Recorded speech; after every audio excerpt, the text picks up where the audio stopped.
One of the iris varieties that we find a little bit neglected by nurseries and indeed by many gardeners are the Californian iris or Pacific Coast iris.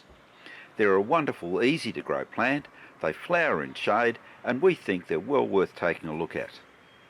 The reason you don't see them very often is because they're a little bit difficult to divide, but today we're going to show you how to divide them, and it's actually not as difficult as people make out if you do it at the right time of the year.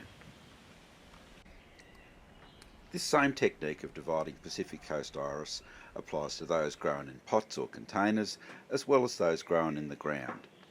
In the container here you can see that the Pacific Coast iris have started to grow like in a circle around the edge of the pot. It's getting a little bit crowded, it's time to divide them. And the best time to divide them is from winter into spring. And this should be when they're starting to put on some active root growth. And you can tell if that's happening with the ones in containers by gently lifting them out of the container. Have a look to see if there's some good new white roots showing, and if there are, it's time to go ahead and divide them. If you can't see good new root growth, put them back in the pot and wait for a little bit longer. We've lifted them out, and as you can see there's lots of good new root growth here. With this particular clump we're simply going to divide it into two and repot them into two new pots. We'll use some secateurs to cut the clump down the centre, and we've got two halves here, and as you can see there's good new root growth on both of the clumps.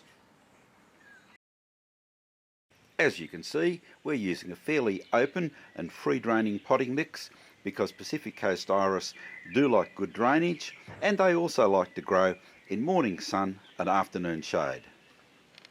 We've divided them, we've repotted them, and we'll water them in with a liquid seaweed fertiliser.